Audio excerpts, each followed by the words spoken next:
वाह, क्या आईपीओ है।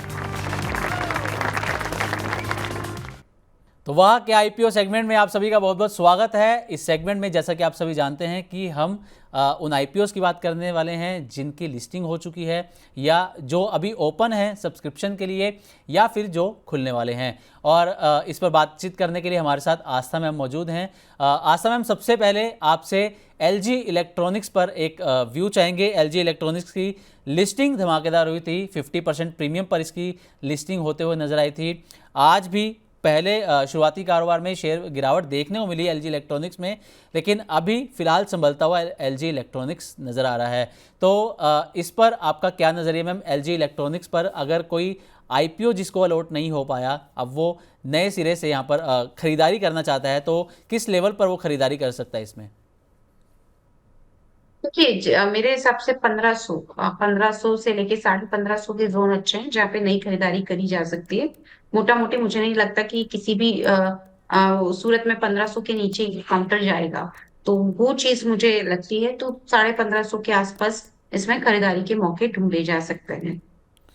ओके, तो अगर कोई फ्रेश एंट्री करना चाहता है एलजी इलेक्ट्रॉनिक्स में, तो जैसे कि आस्था मैम ने बताया कि 1550 रुपये के आसपास इसमें आप फ्रेश बाइंग यहाँ पर कर सकते हैं। अगले आईपीओ की तरफ अगर हम बढ़ें तो अगला आईपीओ है मिडवेस्ट लिमिटेड।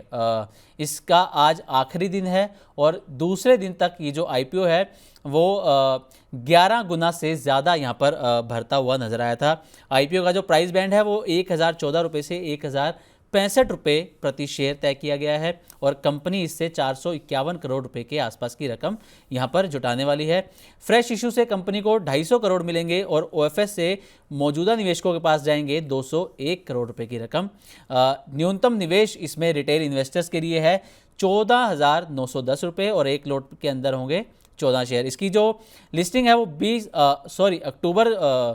अक्टूबर को इसका अलॉटमेंट होने की उम्मीद है और 24 अक्टूबर को इसकी लिस्टिंग होने की संभावना है। तो मैम, मिडवेस्ट लिमिटेड इस आईपीओ पर आपका क्या नज़रिया है? जिन्होंने दाव लगा दिया है, पैसा लगा दिया है, अब ये अलॉटमेंट होना बाकी है, अब क्योंकि इसका आखिरी दिन है, तो क्या अभी इसमें दाव लगाया जा सकता है इस वाले आईपीओ में? देखिए, अगर हम मिडवेस्ट लिमिटेड की बात करें तो कंपनी का 4 डिकेड्स यानी कि 40 साल पुराना एक्सपीरियंस है। एक्सट्रैक्टिंग करते हैं, प्रोसेसिंग करते हैं, और उसमें क्या आता है, डायमेंशनल ग्रेनाइट आता है। और पर्टिकुलरली देखें तो वो एक ब्लैक वेराइटी होती है, उस तरह के ये ग्रेनाइट का एक्सट्रैक्शन प्रोसेसिंग का काम करते हैं।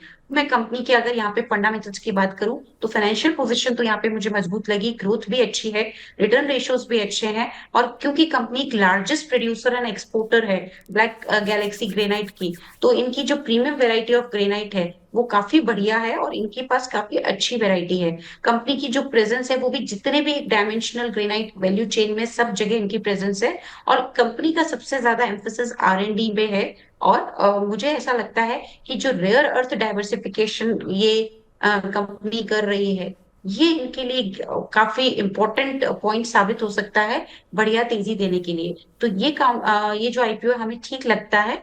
थोड़ी ही इशू है वो वैल्यूएशन को लेके है, क्योंकि वैल्यूएशन इन्होंने थोड़ा मतलब हम जैसे बोलते हैं हायर साइड पे रखी है। लेकिन सब कुछ मिला जुला के मुझे लगता है लॉन्ग टर्म के लिए तो अनडाउटेडली बहुत अच्छा कैंडिडेट है। और लिस्टिंग गेन की भी बात करें तो मूड माहौल अच्छा रहा तो हमें लिस्टिंग गेन होते हुए भी नजर आएंगे।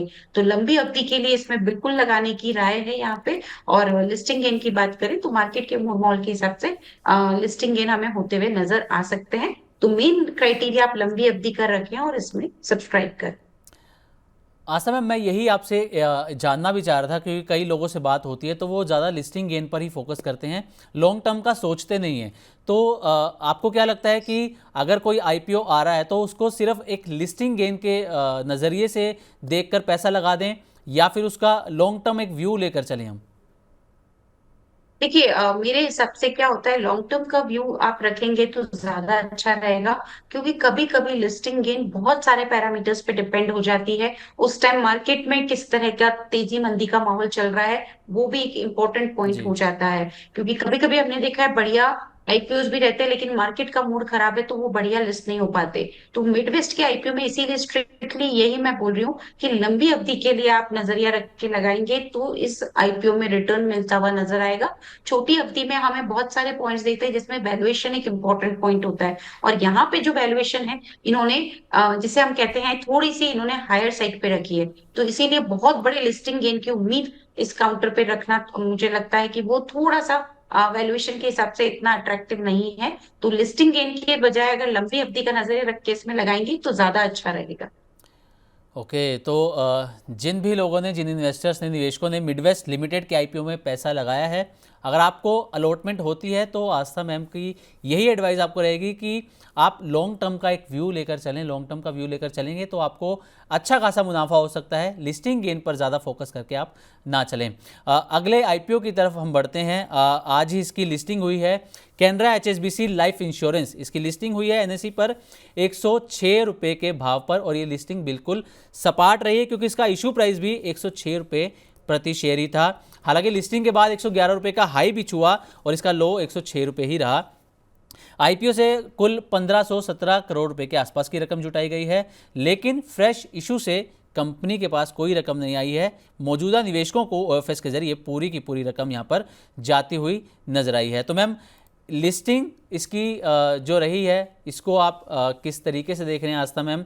और इसी तरीके से कई आईपीओज, अगर हम पिछले कुछ दिनों की भी बात करें, कई आईपीओ तो डिस्काउंट पर लिस्ट होते हुए नजर आए हैं, 40% डिस्काउंट पर भी लिस्ट हुए हैं। फॉर एग्जांपल ग्लोटिस की अगर हम बात करें तो 35% डिस्काउंट पर वो लिस्ट होता हुआ नजर आया है। तो पहले तो मैम इस कैनरा एचएसबीसी लाइफ इंश्योरेंस की जो लिस्टिंग हुई है, इसको आप कैसे देख रहे हैं? जी देखिए, इसमें क्या है कि लाइफ इंश्योरेंस जो ये कंपनी है बेसिकली इनका मेनली जो बिजनेस आता है वो बैंक से ही आता है, तो वो एक देखने वाली बात है। दूसरी तरफ इन्होंने वैल्यूएशन अच्छे किए थे, और वैल्यूएशन का इसीलिए मैं एक पैरामीटर अभी भी डिस्कस कर रही थी कि वैल्यूएशन कैसे हैं। अगर वैल्यूएशन अच्छे होते हैं और मार्केट का मूड माहौल अच्छा नहीं हो तो भी अगर बढ़िया कंपनी है तो वो छोटे मोटे लिस्टिंग गेन पे भी लिस्ट होती हुई नजर आती है, लेकिन गेन रहता है। और वही चीज मैंने इस काउंटर में भी देखी है। 1.5 market cap to embedded value multiple पे ये आए थे। इनफैक्ट आप ही के चैनल पे ये डिस्कस भी हुआ था, तभी भी मेरी यही राय थी कि इसमें लिस्टिंग, छोटे मोटे लिस्टिंग गेन हो भी सकते हैं, मेनली लंबी अवधि के लिए लगाने की यहाँ पे सलाह थी। और वही चीज हुई है, एकदम छोटे मोटे लिस्टिंग गेन हुए हैं, और उसका मेन जो जिसे हम कहते हैं कि एक जो मेन कारण रहा ये अच्छी इसे अब ठीक ठाक लिस्टिंग बोलेंगे, वो वैल्यूएशन था। क्योंकि इनके जितने भी पीयर्स थे उन सबके मुकाबले सबसे रीजनेबल वैल्यूएशन पे लेके आए। जैसे मैं एचएसबीसी लाइफ इंश्योरेंस की बात करूं, मैं एसबीआई लाइफ इंश्योरेंस की बात करूं, मैं एबी आदित्य बिरला इंश्योरेंस की बात करूं, तो मुझे ऐसा लगता है कि ये सारे पैमाने पे ये काफी बढ़िया इन्होंने वैल्यूएशन रखे थे, और इसीलिए आज अच्छी लिस्टिंग हुई है। बट लॉन्ग टर्म के लिए ये काउंटर एक बार नजर में रखिए, क्योंकि इनका मेन बिजनेस बैंक से आता है। अगर वहां पे कुछ भी प्रगति हुई तो बिल्कुल कंपनी में भी फाइनेंशियल्स में एक बढ़िया इजाफा हमें देखने को मिल सकता है। तो वास्तव में जैसे आपने भी पैरामीटर्स की बात करी, जैसे वैल्यूएशन एक पैरामीटर है, तो अगर कोई निवेशक पैसा लगाता है किसी आईपीओ में तो उसको किन किन पैरामीटर्स को देखना चाहिए और उसके बाद ही डिसीजन लेना चाहिए कि इसमें पैसा लगाना सही रहेगा भी या फिर नहीं, और लॉन्ग टर्म के लिए लगाया जा सकता है या लिस्टिंग गेन के लिए लगाया जा सकता है? तो क्या क्या पैरामीटर्स देखने चाहिए? देखिए, मेनली तो सबसे पहले कंपनी की बिजनेस बहुत इंपॉर्टेंट है, जी। किस तरह के बिजनेस में कंपनी है। प्रमोटर बैकग्राउंड बहुत इंपॉर्टेंट है, और फिर वैल्यूएशन बहुत इंपॉर्टेंट है। तो कुछ ये पैरामीटर्स हैं जो कि, और फाइनेंशियल परफॉर्मेंस ऑफ कोर्स वो तो है ही। तो जी। ये तीन चार पॉइंट्स है जिसे बिल्कुल आप हमेशा ध्यान रख के अगर आईपीओ में लगाएंगे तो सही रहेगा। ओके, तो ये था हमारा वाह क्या आईपीओ सेगमेंट, जिसमें हमने उस आईपीओ की बात करी जिसकी आज लिस्टिंग हुई है, और एलजी इलेक्ट्रॉनिक्स की भी बात करी जिसने अच्छा खासा लिस्टिंग गेन दिया था। और हमने और भी जो आईपीओ आते हैं उनमें अगर आप पैसा लगाना चाहते हैं तो आपको क्या क्या पैरामीटर्स देखने चाहिए, इन सब के बारे में हमने बात करी। वाह क्या आईपीओ है।